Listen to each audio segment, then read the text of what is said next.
there. Have you ever wondered how to grow tomatoes, but you don't even get the opportunity since you don't even have a backyard?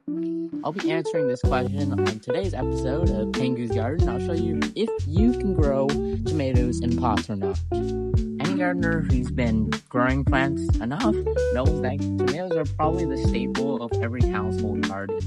There's just nothing better than tasting a tomato, unless you hate tomatoes.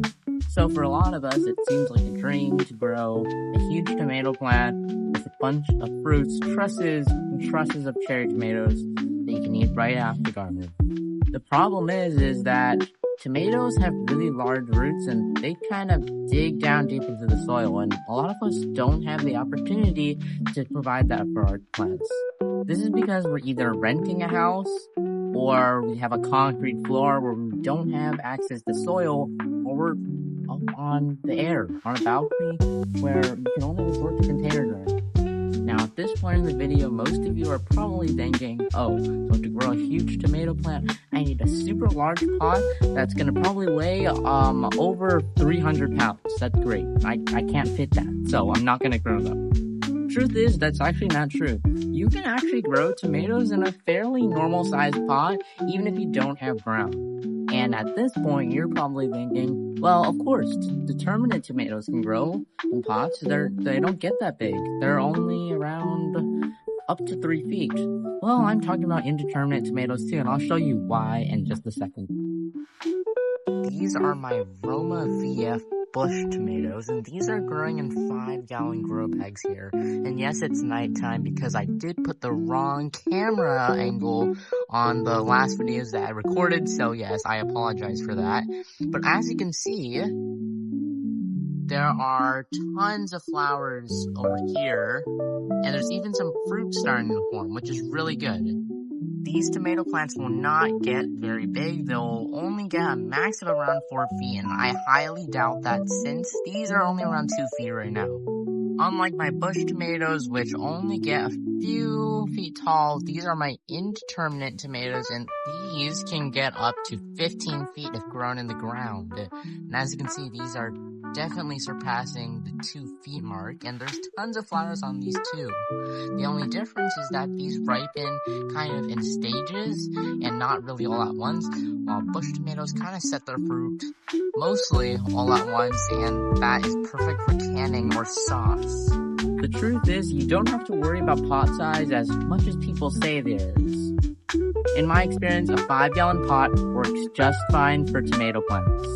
Now, to be truly real with you, a 20-gallon pot is probably going to bear more fruit than a 5-gallon pot, but your results are still going to be great with a pot size like this.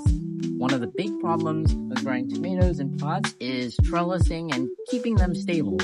You see, determinate tomato plants only get around 4 feet and not much larger. But the problem is they're so bushy and wide that their fruit set can cause the plant to crack, which is why most people rely on tomato cages. The problem with indeterminate tomatoes is they get really large vertically, and they can reach heights of up to 15 feet if you let them grow on the ground. So most people have to trim the back and cut off most of the suckers to make sure that the plants don't fall and that production is fast. I do have the perfect solution if you want to trellis your tomatoes on a balcony if you have rails like this. Now, I'm not assuming that any of you have these types of railings because some railings are glass and some are metal like this. But I've used the railings that are kind of like little bars here, and I've trained the tomato stems up here.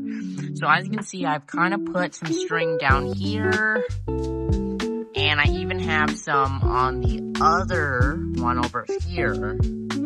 And I've tied them generally very loose so that it doesn't choke up the plants. And that's why I'm letting more than one sucker go out, because most people train them up a stake.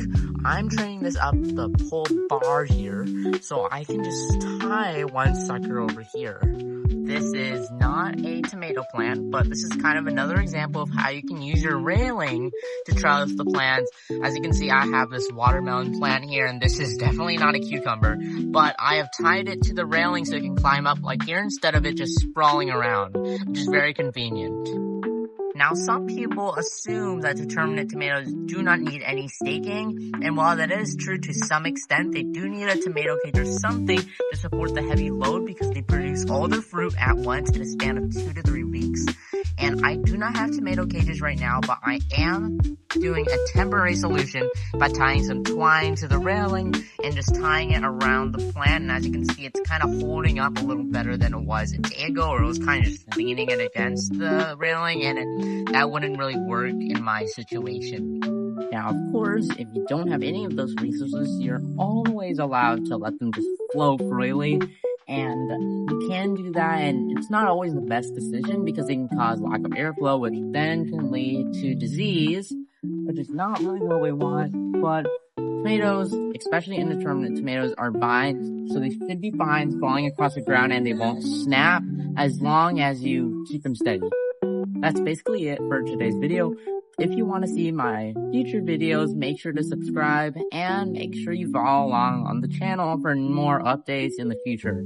If anything goes wrong, just watch my videos. Alright, I'll see you guys later. See ya.